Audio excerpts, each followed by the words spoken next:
amigos? ¿Cómo están? Muy buenas noches. Yo soy Esdras Chabot y esto es Dinero y Poder. Empresarios mexicanos y norteamericanos anunciaron que defenderán el Tratado de Libre Comercio de las Américas, el NAFTA, conocido allá en Estados Unidos. Esto ante las advertencias del señor Trump de tratar de renegociarlo o incluso abandonarlo. De fracasar, dijeron que preparan un plan B que buscaría fortalecer mercado interno y diversificar negocios allí en Europa o en otros mercados. Bueno, nos acompaña aquí en el estudio de Dinero y Poder Juan Pablo Castañón, presidente del Consejo Coordinador Empresarial. Juan Pablo, muchas gracias. Ernesto Cervera, Macario Esquetino, buenas noches. Buenas noches. Juan Pablo Castañón, por supuesto, ahí está la tormenta, el huracán, como ahí había dicho Agustín Cárcel, luego dijo que ya no era categoría 5, pero yo creo que lo está tanteando a ver hasta dónde llega. ¿Qué es lo que se puede hacer desde la perspectiva empresarial con empresarios fundamentalmente en los Estados Unidos, o qué están haciendo con también sectores, lo hemos visto, del Senado norteamericano, interesados en que estas locuras del señor Trump no avancen por el interés de ambos países? Primero, identificarlos, identificar quiénes son nuestros aliados, quién piensa como nosotros y estará dispuesto a hacer nuestra voz allá.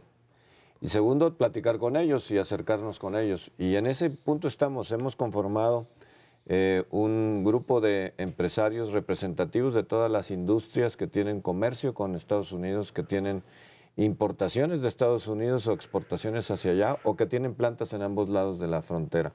Y para compartir valores, cuáles son los principales valores que hemos logrado en los últimos 22 o 23 años, qué podemos lograr si seguimos unidos como región, encontrar un discurso, argumentos y principios de donde nos identifiquemos para que puedan ser interlocutores que representen no a los mexicanos, sino a las bondades de estar unidos y hacer sinergias como ambos países. ¿Hasta dónde se ha avanzado? En esto hemos visto ya reuniones de algunos senadores también, con senadores norteamericanos que están también muy asustados por este discurso proteccionista. Yo creo que hay que también identificarlos, platicar con ellos. El 6 y 7 de diciembre viene un grupo muy importante de empresarios norteamericanos que tienen que ver con México. Es el CEO Dialogue que tenemos organizando la Cámara de Comercio Norteamericana y el CCE en México, y en donde el principal objetivo es, bueno, ¿cuál es nuestro discurso y recomendaciones para nuestros propios gobiernos en cuanto al comercio y el intercambio productivo entre ambos países? Evidentemente, hay que continuar esto en una serie de visitas de nosotros hacia nuestros homólogos empresarios allá y esperar que políticamente y protocolariamente vengan también los tiempos. No podemos anticiparnos porque es como una negociación, Ezra. Si tú demuestras demasiado interés y nerviosismo, te va a costar muy caro. Te anticipas a las vísperas. Entonces hay que esperar también bien preparados con nuestras oportunidades y nuestras variables más críticas, pero al mismo tiempo esperar que venga también la propuesta de aquel lado. Juan Pablo, en una suerte también de estrategia, ¿qué preferiría el sector empresarial en estos momentos?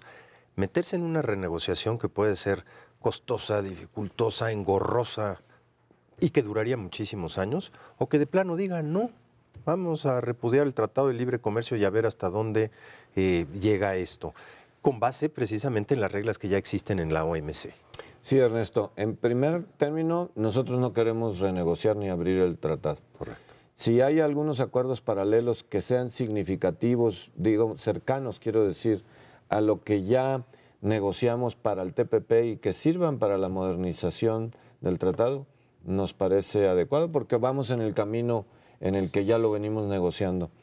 Abrirlo significa también generar oportunidades para nosotros para hacer más cosas allá, pero también significa que no le damos certeza a las inversiones y al empleo. Y eso nos parece que es la prioridad de los mexicanos, negociar, platicar y defender nuestras inversiones y el empleo. Sobre todo el empleo es donde sería más vulnerable. Ahora ya comentabas que en la negociación no conviene adelantar vísperas, pero creo que hay otros dos elementos que pueden ser muy importantes. Uno es entender el funcionamiento de la política estadounidense para poder usarlo en beneficio nuestro. Y el otro es el papel del mismo gobierno mexicano, el cual no ha sido hasta ahorita claro en nada. Probablemente es parte de su estrategia, probablemente tampoco saben qué van a hacer. Pero al respecto, la pregunta es si el Consejo y miembros del gobierno mexicano han estado participando en este proceso de ir construyendo la estrategia o cada quien va por su rumbo? ¿En qué vamos? Sí, Macario. Bueno, los empresarios tenemos nuestra propia agenda como empresarios, evidentemente, pero tendremos que confluir, que concertar cuando estemos en las negociaciones, porque fungimos como cuarto de alado y nos interesa muchísimo estar con el equipo negociador que encabeza el secretario de Economía. ¿Por qué nos interesa? Porque le damos las realidades de cualquier punto de negociación. Cómo se ve desde la industria, de la economía, en la generación de empleos, desde el lado mexicano. Hemos hecho un llamado, ya nos hemos reunido con el equipo del secretario y nos reuniremos hoy o mañana con él en lo personal, porque hemos hecho un cuarto de inteligencia para la identificación de los actores y de los argumentos. Y requerimos del gobierno la información que sea necesaria. Ellos protocolariamente, como gobierno, tienen su propia estrategia. Sé que la están trabajando y se están preparando. Nosotros lo estamos haciendo desde lo que nos corresponde. Y entiendo que el protocolo a ellos les genera prudencia de contactar al equipo de transición hasta que el equipo de transición no quiera empezar a trabajar con el gobierno mexicano. Pero a los empresarios tenemos entera libertad y lo estamos haciendo ya con nuestros homólogos allá. Juan Pablo, evidentemente se ha expresado muy mal el señor Trump del TPP y ya ha dicho que de plano no va. ¿Los empresarios cómo están visualizando un TPP sin Estados Unidos? El hueco que uno deja, pues alguien más lo viene a llenar y China inmediatamente dijo de aquí soy yo en Perú y en todos sus discursos en el marco de la PEC ha dicho vénganse y nosotros hacemos un tratado de libre comercio. ¿Es conveniente? ¿No es conveniente? ¿Cómo ven los empresarios este tratado sin Estados Unidos? Sin Estados Unidos hay que observar qué van a hacer el resto de los países y hay que ser prudentes en ello. Sí nos interesa muchísimo abrir nuevos mercados para los productos mexicanos, para las empresas mexicanas y para asociaciones o inversiones que pudieran venir hacia México con nuevos aliados estratégicos. Pero hicimos una negociación entre 12 países, no estando Estados Unidos, también habría que esperar protocolariamente que oficialmente se desista, pero todo indica que sí. Pero también nos llama a la reflexión que el primer ministro de Japón ha dicho que estarían en reflexión ellos mismos, ya que el TPP sin Estados Unidos, pues probablemente no sea tan interesante. Lo que para nosotros es interesante es profundizar en los acuerdos que tenemos con Japón y abrir hacia nuevos mercados, quizá con acuerdos bilaterales con los demás países, pero eso sería fruto de una nueva negociación. Con China, pues como todo en el comercio, en la industria, en las negociaciones, estemos abiertos a escuchar, porque necesitamos nuevos mercados para nuestros productos. México se ha distinguido en los últimos 20 años de ser una de las naciones más abiertas del mundo. Esa es nuestra bandera, eso es lo que nos distingue y en donde podemos ser competitivos. Ya tenemos las variables de competitividad, hay que ir por los mercados.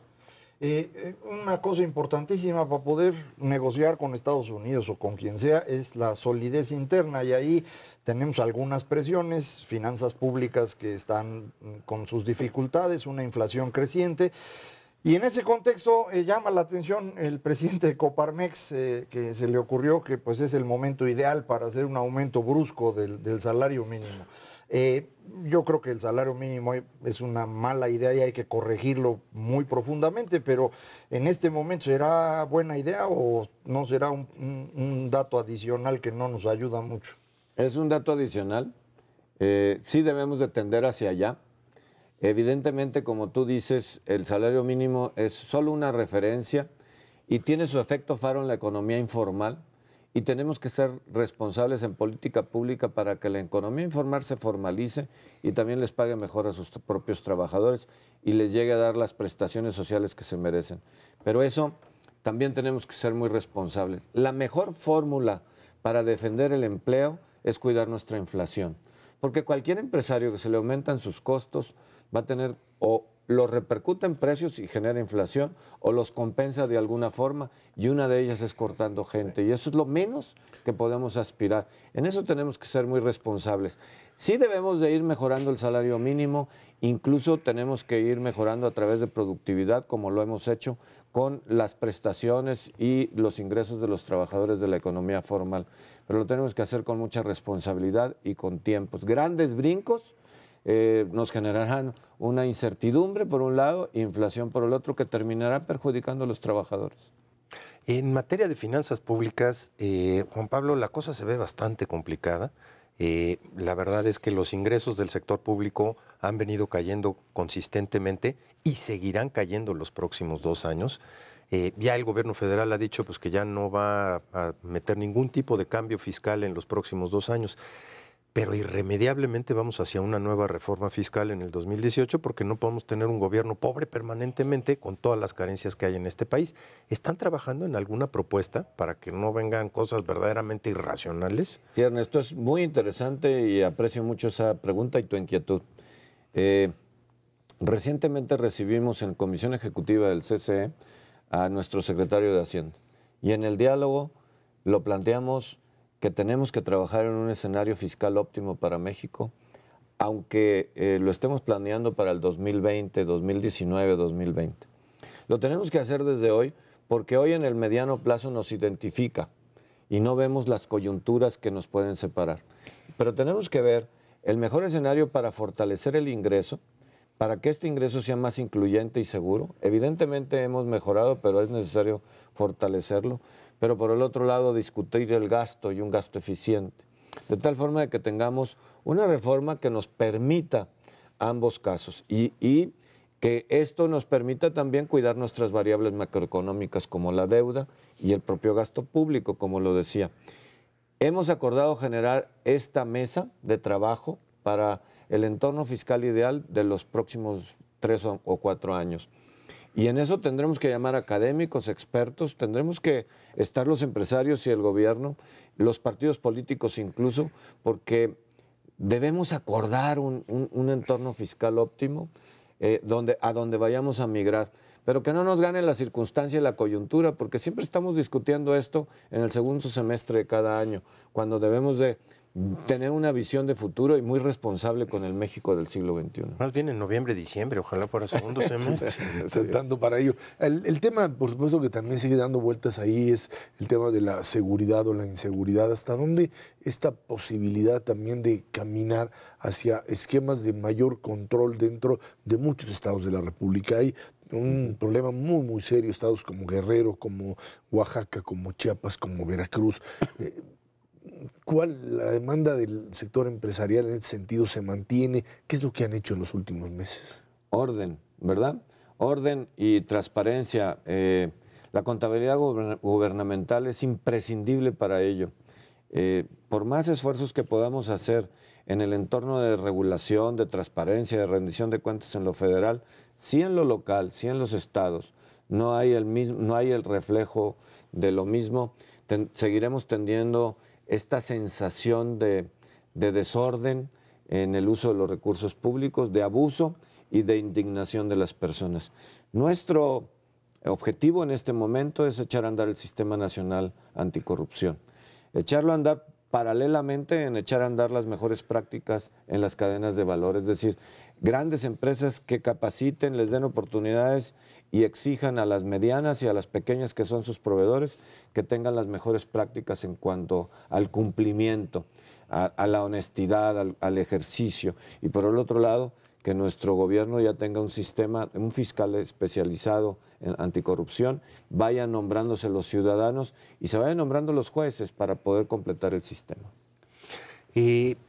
Uno de los aspectos fundamentales que viene es, y lo he escuchado de varios empresarios, es: no me importa el Tratado de Libre Comercio, pero tú garantízame el Estado de Derecho internamente. Y tiene que ver con muchísimas cosas, no solamente con la inseguridad, tiene que ver con las aduanas, tiene que ver con una serie de factores.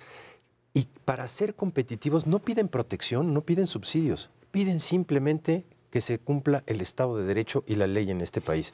Y cada vez que van con el gobierno les dicen: híjole, pídeme algo que se pueda. No, sí, la certeza jurídica es importantísima. Hemos tenido una serie de reformas. Sé que todavía todos estamos conscientes que hay que seguirlas aterrizando. Han generado inversiones, han disminuido el costo país. Tenemos una visión clara que queremos para el talento en el futuro de México, pero si no lo complementamos con el fortalecimiento de nuestras instituciones que hagan cumplir la ley y consecuencias para quien no la cumpla, no vamos a poder aterrizar en terreno fértil. Y ahí tenemos que trabajar todos como sociedad. Es el proyecto de país que estamos construyendo. Tenemos que hacer cumplir y cumplir nuestras leyes, hasta el respeto de unos con otros. Hombre, hasta manejar en la calle y respetar a los demás, hasta entrar y hacer cola para entrar a un cine. Todo lo tenemos que hacer con mayor respeto pensando en los demás. Ese es el México que realmente todos queremos. Está difícil, ¿no? Pero bueno. Pero hay que construirlo. Yo espero que sí. Juan Pablo Castañón, presidente del Consejo Coordinador Empresarial, muchísimas gracias por haber estado aquí con nosotros. Encantado, muchas gracias. Vámonos a una pausa. Esto es Dinero y Poder.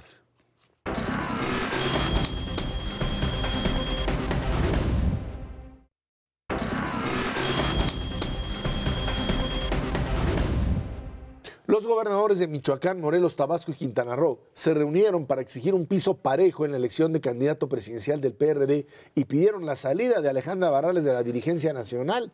De los gobernadores progresistas, 2 quieren ser presidentes del país, el michoacano Silvano Aureoles y el morelense Graco Ramírez. Miguel Ángel Mancera, por supuesto, no fue invitado. Él no es militante del PRD, tampoco Carlos Joaquín, pero a ese sí lo invitaron. Él sí fue, no habló nada, estaba de adorno. Yo creo que lo invitaron precisamente para que pareciera que era plural el asunto, pero es claramente la, digamos, estructura del PRD, personas que están dentro de ese partido, intentando pues bloquearle el espacio a Miguel Ángel Mancera, pues porque todo el mundo tiene ambiciones presidenciales. Aquí creo que es muy importante que el PRD vaya ya pensando muy seriamente en qué dirección se va a mover. Yo insistiría en esta cosa que hemos estado comentando en muchas ocasiones: izquierda y derecha no tienen el sentido que tuvieron antes.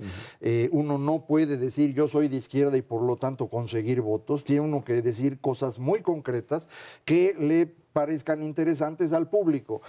No se ve claramente qué es lo que estos señores ofrecerían, tampoco sé qué ofrecería el señor Mancera, pero sobre eso es sobre lo que tienen que tratar de construir, porque el espacio tradicional del nacionalismo revolucionario, de esta izquierda, de la Revolución Mexicana y demás, ese es de Andrés Manuel, a ese no se lo van a quitar. Entonces, si no se mueven en otro espacio, pues estos, digo, prácticamente van a desaparecer en el transcurso de los próximos 2 años. Se están adelantando muchísimos los tiempos para la del 2018, no cabe la menor duda, pero influye la del 2017, evidentemente.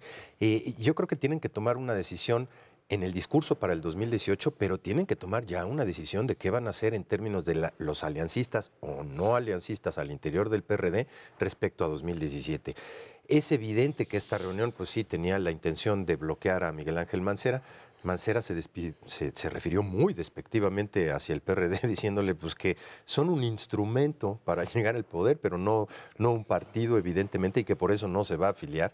Se las están cobrando todas y evidentemente también Alejandra Barrales, tanto para la elección del candidato en el Estado de México como para la elección del candidato en el 2018 para la Ciudad de México y para la elección presidencial. Están muchísimas cosas en juego y sí, coincido con Macario, tienen que tomar ya una definición, no se pueden quedar ahí deambulando permanentemente entre ser alianza con el PAN, quedarse solos para ir a la candidatura y perder rotundamente el Estado de México, porque pues López Obrador está ahí como una sombra permanente diciéndole, pues los que no quieran, vénganse para acá. Es que el Partido de la Revolución Democrática parece más que nada el partido de la tregua, o sea, permanente. Permanente. Arman, no permanente porque no dura mucho, pero arman su gran pleito, sacan a Carlos Navarrete después de la elección y deciden traer a Agustín Basabe. Pasan 2 meses y van sobre el presidente del PRD, lo hacen pedazos, ¿sí? Sacan la elección más o menos y entonces deciden pues entregarle el control a Miguel Ángel Mancera, que es finalmente quien impone a Alejandra Barrales, y entonces todas las aguas calmadas. Y a la hora que empiezan a instrumentar las candidaturas para el Estado de México y los otros 2 estados, pero fundamentalmente Estado de México y elección presidencial, entonces viene otra vez el mismo mecanismo interno de corrientes, de gobernadores que no tienen cauces institucionales para encontrar un mecanismo de selección. Y en el caso de Estado de México viene otra vez el debate si ir con el Partido Acción Nacional, si no ir con o buscar a Morena, que en mi caso les va a ser quién puede ser el candidato, y de ahí brincar a la elección presidencial, en donde también tienen que decidir cuál sería la estrategia. Dice Macario, buscar temas concretos, específicos. Antes que llegar a eso, tienen que definir qué quieren hacer con la propia candidatura en función ya no solo del proyecto, sino de qué tipos de individuos. Todo el tiempo en el PRD insisten en que hay que buscar externos, en esta idea de que como partido no tiene gente y que hay que identificar personas que puedan hacerlo. Así lo han manejado para el Estado de México. Abiertamente dicen, no, pues es que hay que buscar una candidatura que no sea ni panista ni perredista. Parecería ser que hay un veto interno dentro del partido para sus propios candidatos, o no los tienen, y en ese sentido creo que están muy atorados en esta situación de indefinición, tanto de personalidades como de propio proyecto, ¿no? Es que efectivamente no tienen muchos candidatos que puedan ganar votaciones amplias. En el caso de Estado de México, el único personaje que más o menos es conocido y podría sacar algo es Alejandro Encinas, que en los hechos pues sigue siendo el PRD, pero es muy cercano a Andrés Manuel, entonces tampoco sería una gran pero cosa. Andrés Manuel ya dijo que la candidata es Delfina, no, Encinas. No, claro, pero ya lo hizo Pomada. Ese es de Morena. Sí, pero quiero decir, dentro del PRD a quien podrían lanzar acabaría recogiendo votos para usarlos en 2018 por Andrés Manuel. Tampoco le servirían al PRD. Creo que para mí lo más lógico sería entablar negociaciones muy claras con alguna de las dos posibilidades. Movimiento Ciudadano y tal vez PT, o del otro lado con Acción Nacional, para tratar de construir un partido que pueda funcionar. No tienen otro espacio ya, es decir, por más que le busquen y que platiquen de izquierda moderna, bueno, exactamente qué están pensando con ello. Por eso creo que los temas son clave en esto. Yo creo que no los tienen ni adentro ni afuera, ¿eh? O sea, alguien capaz de aglutinar al PAN y al PRD y algún otro partido por ahí en el Estado de México está imposible de encontrar adentro del PAN, adentro del PRD o fuera del PAN y del PRD. Digo, inclusive del otro lado, Josefina, que reiteradamente ha dicho yo no quiero ser gobernadora ni candidata. Híjole, está complicadísimo la verdad de las cosas. Y eso allana brutalmente el camino para el PRI. Yo creo que habrá todavía que ver las distintas jugadas dentro de los partidos para el tema de Estado de México, porque si bien es cierto que el tema Josefina lo hicieron a un lado cuando apareció todo este asunto de los migrantes y del financiamiento del gobierno, yo no sé hasta dónde esto puede ser un elemento que pues termine vetando a Josefina como candidata. Si no lo es así, aparece como alguien que podría ser aceptable para algunos segmentos dentro del Partido de la Revolución Democrática, no todos. A ver hasta dónde son capaces de tejer en ese nivel. Hay que recordar que también dentro de Acción Nacional tienen un problema de interlocución con su propio liderazgo, y ese es otro problema. O sea, la figura de Ricardo Anaya está peleada con una enorme cantidad de grupos al interior, también por la propia sucesión presidencial, llamémoslo así, de la candidatura presidencial, y eso atora la propia eventual candidatura de alguien que sea aceptable para las partes.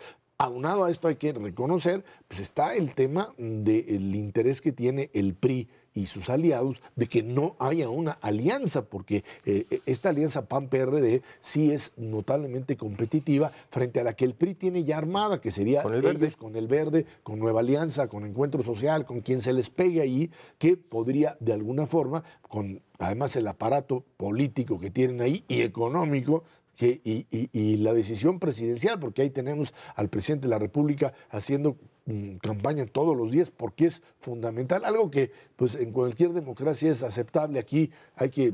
Y fíjate, algo que no se ve en ningún otro estado de la República, hasta infraestructura están haciendo en el Estado de México. Cosa que no sucede en otro lado.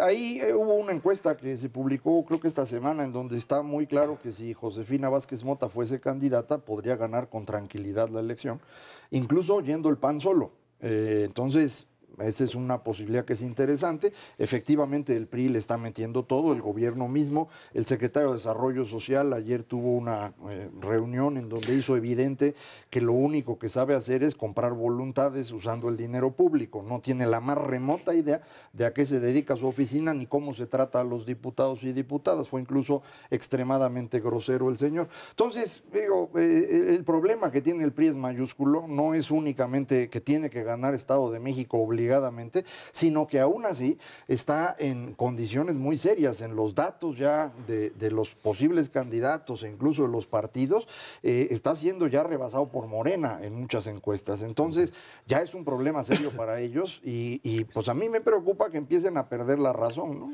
Ahí yo creo que el tema, en el caso del PRI, está otra vez en encontrar un candidato, primero que sea el candidato efectivo, como lo hicieron anteriormente. O sea, no irse por la figura con la que tienen compromisos. Es lo que hizo Enrique Peña Nieto con Erubiel.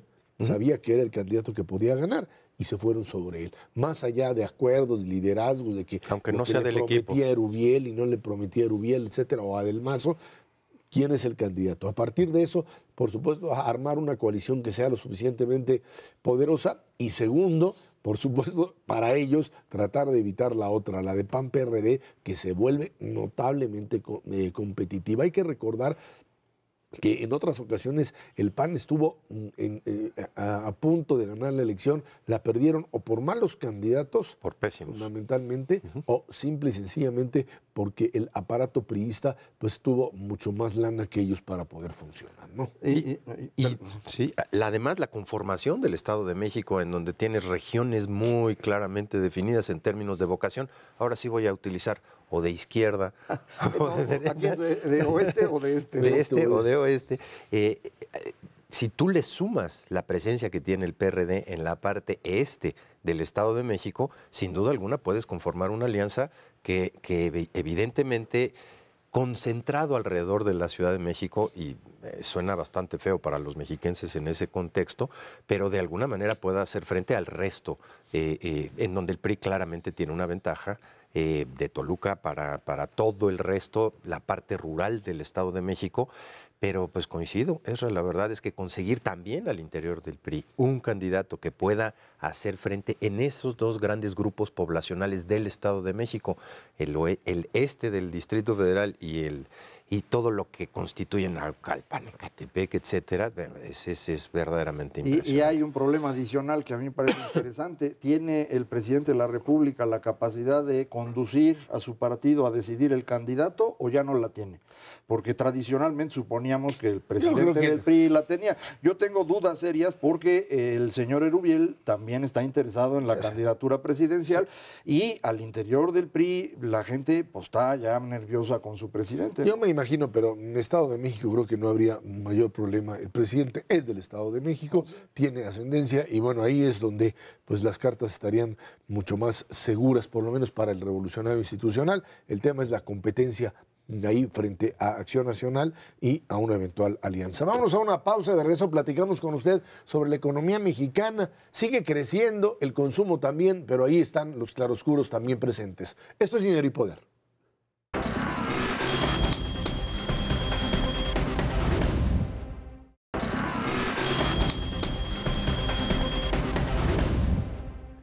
Banco de México y la Secretaría de Hacienda anunciaron sus previsiones de crecimiento del PIB para 2016 y 2017 de manera distinta. Hacienda la mantiene para este año entre 2 y 2.6%, para 2017 la pone entre 2 y 3%, reduciéndola de su percepción anterior. Banco de México la baja para 2016 a un rango de 1.8 a 2.3%, para 2017 entre 1.5 y 2.5%. Ahora sí están, perdón, en dos líneas distintas, ¿no? Hacienda diciendo, espérate un momentito, yo creo que podemos crecer todavía más. Banco de México de plano en esta línea clara de que las cosas no van a estar bien y esperemos poder meter un acelerador más adelante, no por lo pronto ahora. Sí, la verdad es que Banco de México no solamente se refiere en su informe trimestral a esta parte de volatilidad, de incertidumbre respecto de Trump, sino al posible choque externo, pues literalmente diciendo que esto puede ser un cambio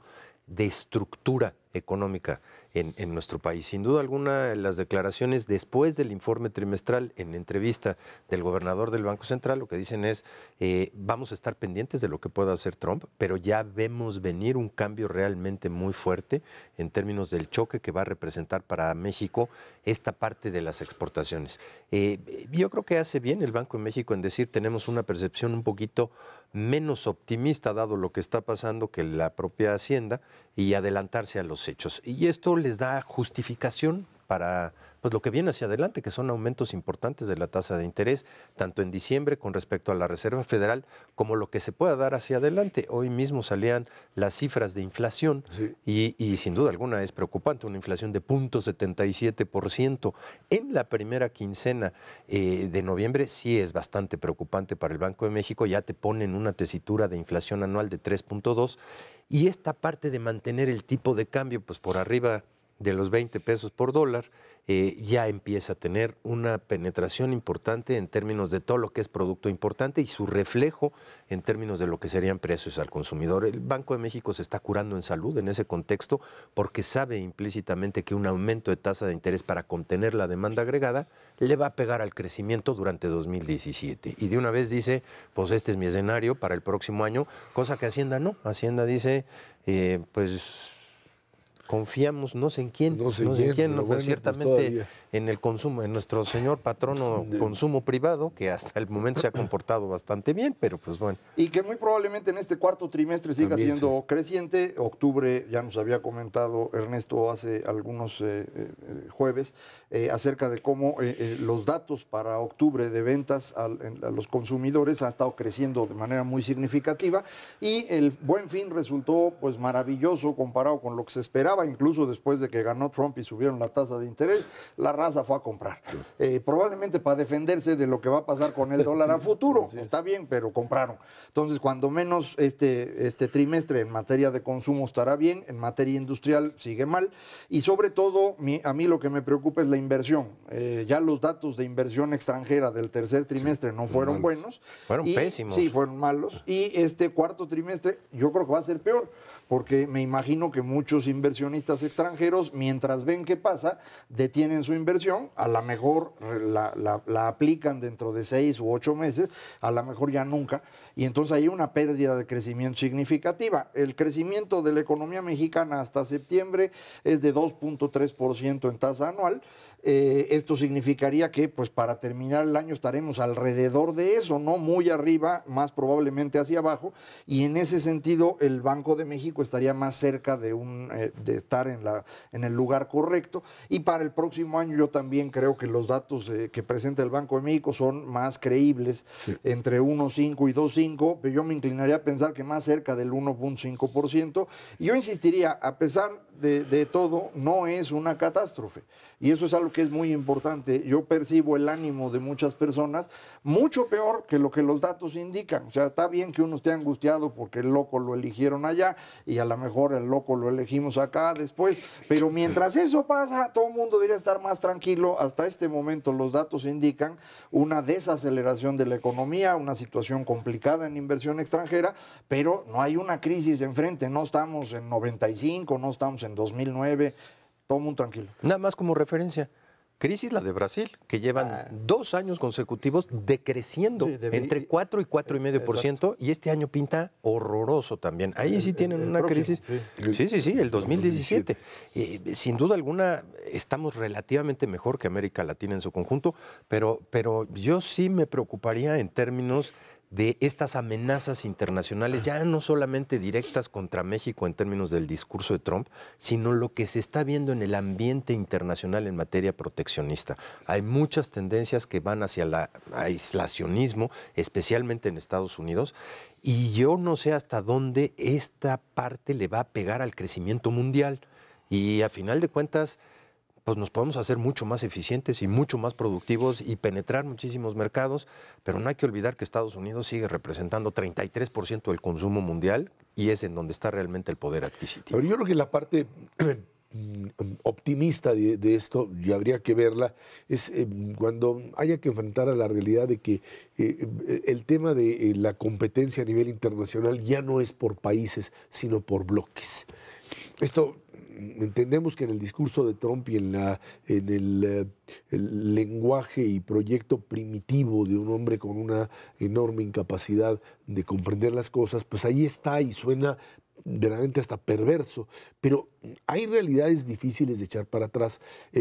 Cuando se habla, por ejemplo, de Europa y el tema del Brexit, hoy la Gran Bretaña está viviendo procesos también de recesión económica, claro, como no lo había vivido en un momento en donde pues, incluso están viendo la posibilidad de que la Suprema Corte haga que el tema del Brexit se posponga o se cancele, a ver cómo le hacen para no hacerlo, porque el tema es un tema de bloques.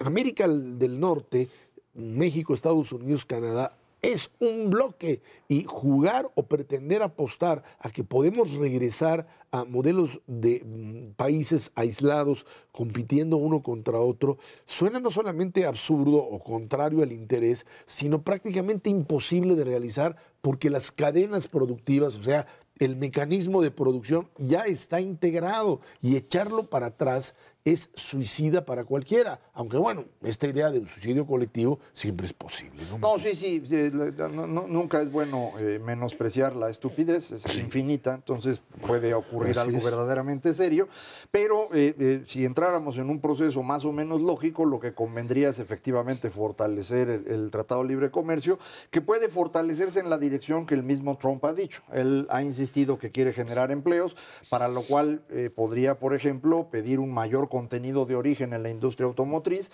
pensando que eso va a generar empleos y efectivamente los va a generar en Norteamérica. No sabemos si en México o en Estados Unidos, pero acabaríamos en una situación mejor. Si logramos tener una negociación interesante en materia de migración ilegal, creo que esto podría también ser benéfico.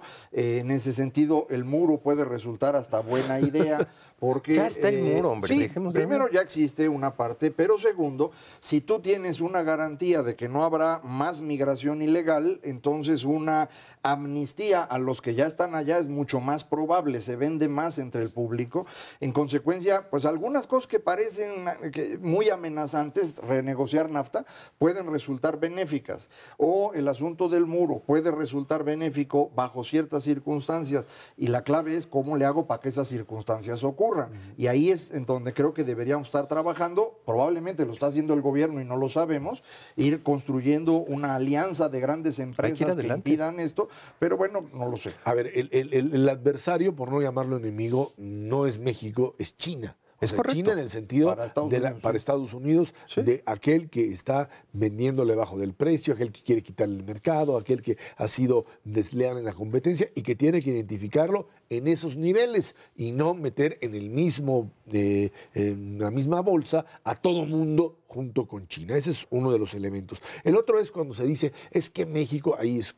Leía hoy a alguien que, no digo el nombre, pero me parecía una verdadera tontería. Decía, es que México se ha equivocado durante mucho tiempo porque estuvo apostando a Estados Unidos y hay que buscar otros mercados. Sí, me parece una soberana tontería. No, a Cuba sí, o América Latina, a Venezuela, o a de una mercados vez europeos, cuando, por supuesto, la gran apuesta es el mercado norteamericano. Tiene que seguir siendo el mercado norteamericano porque es finalmente lo que garantiza generación de empleos, crecimiento económico y la posibilidad de aumentar salarios reales en el país. No cabe la menor duda. Digo, hablando de bloques regionales, Estados Unidos, Canadá, México representamos más del 35% del consumo y la producción mundial. Pero si nos comparamos con Europa y Japón, asumiendo que cometimos un error, ¿cuánto ha crecido Europa los últimos 8 años? ¿Y Japón? Cero. Y seguirán durante un buen rato atascados. Yo te diría, América del Norte no es solamente un bloque, es el bloque más competitivo del mundo, en donde conjugas tecnología, conjugas valor agregado, conjugas mano de obra, y es el único que le puede hacer frente a China en conjunto. Evidentemente las cadenas productivas están integradas y tratar de disolverlas con un discurso barato es peligrosísimo.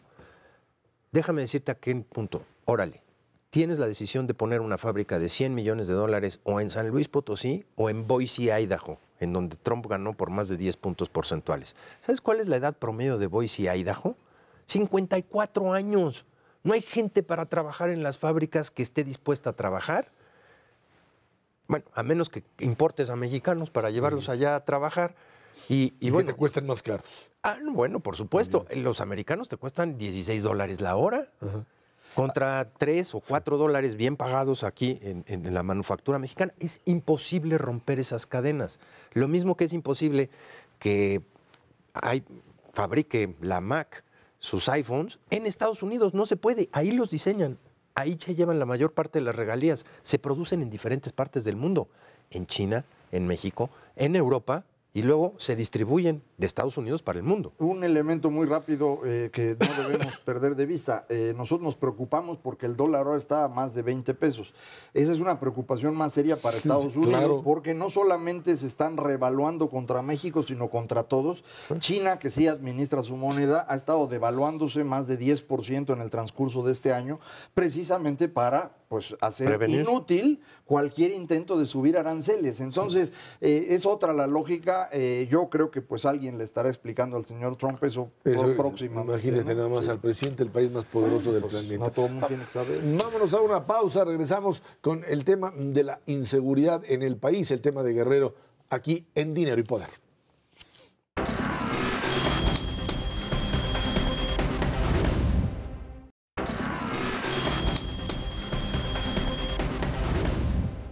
La violencia en el estado de Guerrero no cesa y las autoridades de los 3 niveles de gobierno no pueden parar el crimen organizado. Entre el viernes y el domingo pasado se registraron 26 muertes, entre ellas 2 marinos de la Armada Mexicana. El gobernador del estado, Héctor Astudillo, calificó como actos de barbarie y salvajismo estos hechos y dijo que ocurrieron en zonas de trasiego de Amapola. Guerrero termina siendo otra vez una demostración clara de la incapacidad de reconstruir lo que son una serie de estados de la República Mexicana que fueron destrozados por sus propios gobernadores, que eso hay que entenderlo. Durante décadas. Durante décadas. Cuando estamos hablando de los temas de corrupción, de Javier Duarte, o del otro Duarte, o de Borgia, o de Padres, etcétera, uno supone que se roban el dinero y ya, luego viene la federación, los repone, y viene otro gobernador que es menos malo que este, o menos ratero que este, y ya el asunto se compone. No, el problema radica en que esa extracción de recursos termina degradando el nivel de gobernabilidad del Estado. Hay una relación directa también entre el altísimo nivel de corrupción en determinados estados y el nivel de inseguridad, el crecimiento de las bandas, la violencia asociada directamente a la destrucción del tejido social, no se para. Héctor Astudillo, no sé, habría que hacer el análisis de qué ha hecho o no ha hecho durante este periodo en que ha estado al mando de Guerrero, pero lo cierto es que es un estado en donde, por donde empieces a mover, estás ante una situación en donde el tejido social está destrozado, el crimen organizado opera y pues tendrías que quizá realizar lo mismo que se hizo en Michoacán, eventualmente en el caso de Tamaulipas, que es también desastroso, o en otros estados en donde la combinación de fuerza de policíaca, fuerza armada y proyecto de inversión en política social termine por abrir o ver la luz al final del túnel, ¿no? Sí, deja comparar con lo que ocurre con el señor Donald Trump en Estados Unidos, porque creo que es una buena referencia. El señor Trump tiene muchos problemas, pero el principal es que es un racista y esto ha incrementado los hechos de racismo abierto en Estados Unidos, porque la gente dice, si el racista fue elegido presidente, ¿por qué yo no voy a andar torturando aquí a un negro o a un mexicano? Bueno, es exactamente lo mismo que tenemos en México. Si el gobernador es un ladrón, ¿yo por qué no debería hacerlo? Entonces, esto lo que está haciendo es destruir por completo el funcionamiento de la sociedad. El caso más extremo en este momento, creo yo, es Guerrero. Decía que los muertos fueron en zonas de trasiego de amapola, unos sí y otros no. Porque en Acapulco no hay trasiego de amapola y en Acapulco es una cosa verdaderamente espantosa. No hay ya ningún control de ningún tipo, la gente se está matando todos los días, y esto pues no se va a resolver simplemente porque el señor Astudillo diga que es barbarie. Pues sí, sí es barbarie, maestro, pero para eso está el señor, para resolverlo, y si no va a poder, pues que le pida ayuda a la federación o que se consiga otra chamba distinta, puede dar clases en algún lado, ¿no? Entonces, este es un problema serio que tenemos que realmente enfrentar. Yo insistiría, necesitamos meter mucho más dinero al asunto de seguridad, Pero no es únicamente eso. En los casos como Guerrero, necesitas reconstruir por completo el funcionamiento del Estado. Yo alguna vez he dicho, y mucha gente cree que es broma, hay que invadir esos estados. Literalmente hay que imponerles una forma distinta de funcionamiento. Mucha gente no le gusta esta opción. Yo con gusto escucho cualquier alternativa. Es terrible y además la pérdida, no solamente en términos de actividad económica, el turismo está hecho pedazos en Guerrero ya desde hace un buen rato, la gente no quiere ir evidentemente, habiendo alternativas que tengan mejores condiciones de seguridad, pues evidentemente no. ¿Y qué se pierde alrededor de eso? Una infraestructura de capital importantísima, no solamente para Guerrero, sino para la economía en su conjunto. ¿Cuánta gente compró o departamentos o casas o tiempos compartidos en Acapulco que no va hace años? ¿A qué precio los compró y cuánto valen hoy? Es una pérdida de capital brutal para la sociedad mexicana en su conjunto y para todos los hoteles que tienen una infraestructura enorme para recibir, pues una de las más importantes del país, que permanentemente está subutilizada, es verdaderamente trágico. Y recomponerla y restituir valor no es de la noche a la mañana, no es decir, ¿saben qué? Ya, ahora sí metimos orden, ahora sí invadimos, ya mañana otra vez todo vuelve a la normalidad. No, la pérdida de valor está ahí y tarda muchísimo tiempo en recomponerse. Desafortunadamente es el caso. Yo creo que vale la pena de una vez empezar a voltear a ver a Oaxaca y a Chiapas. En esos estados no hay esta cantidad de muertos, pero el derrumbe del Estado de Derecho es continuo. El caso de Oaxaca, en la semana pasada los alumnos de la Facultad de Derecho de la Autónoma de Benito Juárez de Oaxaca decidieron quemar la facultad, ¿no? Pues simplemente, ¿por qué no?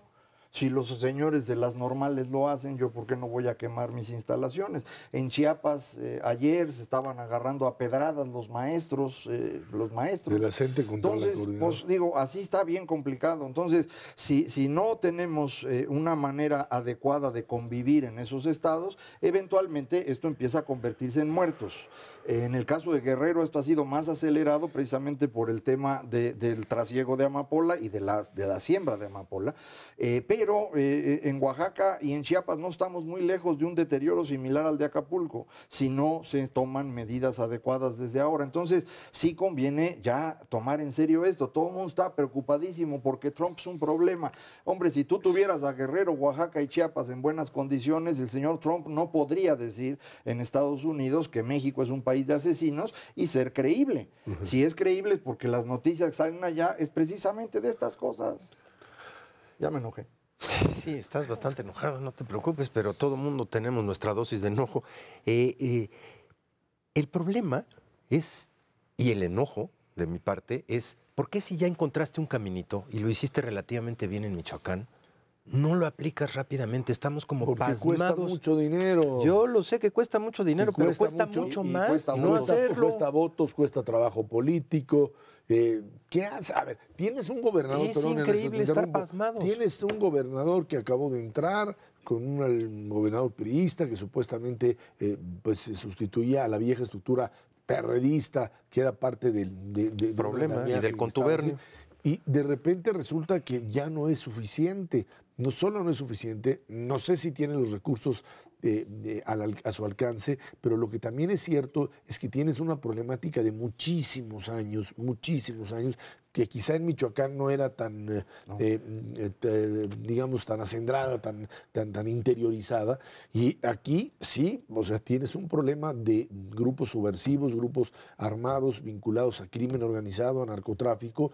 Y caciques, maestro. Los Figueroa controlaron ese estado todo el siglo XX y pues estamos cosechando lo que no has desmantelado esa parte, y eso es parte del problema también, ¿no? Pero esta falta de moverse frente a las cosas es lo que tiene desesperada un poco a la gente. En los estados, evidentemente, ven cómo va cayendo su nivel de vida consistentemente, pero a nivel también país.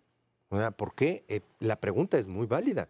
¿Por qué no vamos viendo qué va a pasar con Guerrero, con Oaxaca y con Chiapas, pero también con Tamaulipas? Tamaulipas está ahí pegado a la frontera y sigue siendo un dolor de cabeza.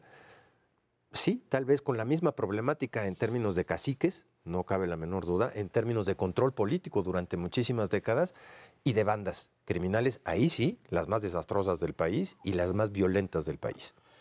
Para que ya los amigos del auditorio no puedan dormir de forma definitiva, hay 2 estados adicionales que hay que cuidar muchísimo, que son Tabasco y Campeche, porque el derrumbe de Pemex está generando un gran desempleo en la zona, pero además, dadas las condiciones económicas, empieza a romperse el tejido social y empieza a haber este cobro de derecho de piso, extorsión, etcétera, que es lo que eventualmente se convierte en lo que está pasando ya en Acapulco. 14% de desempleo abierto en Ciudad del Carmen. Sí, es una situación verdaderamente seria y hay que hacer algo. Para eso hicieron la idea de las zonas económicas especiales, pero pues es que todo lo que tenga que ver con leyes y demás aquí en México se atora por un buen rato. Entonces, no están actuando. Yo sí coincidiría con lo que decía Ernesto hace un momento, se necesitan acciones, pero si frente al señor Trump les cuesta trabajo tomar una decisión, pues frente a esto... Es que el problema radica en que, volvemos otra vez, las instancias de gobierno de los gobernadores terminan siendo más un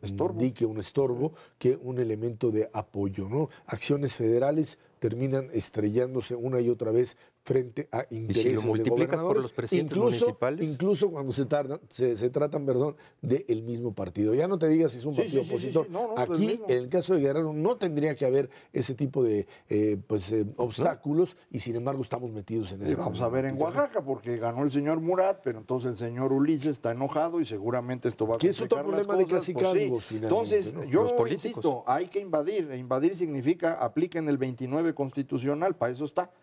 Tú puedes suspender momentáneamente garantías en un cierto lugar para poderlo controlar, para deshacerte de estos caciques. No estoy diciendo que es contra el pueblo, ni mucho menos hay un grupo de personas que han abusado de estos lugares durante décadas. Hay que actuar contra ellos. Bueno, pues así es como está esta situación en Guerrero y en algunos otros estados de este país. Ernesto Cervera, Macarios, que tiene muchísimas gracias. Gracias a usted que nos ve, nos escucha aquí todos los jueves a las 10 de la noche, Dinero y Poder. Estamos en la radio Noticias MBS en el 102.5 del FM de lunes a viernes de 5 a 7 de la noche. Por nuestra parte, muchas gracias y muy buenas noches.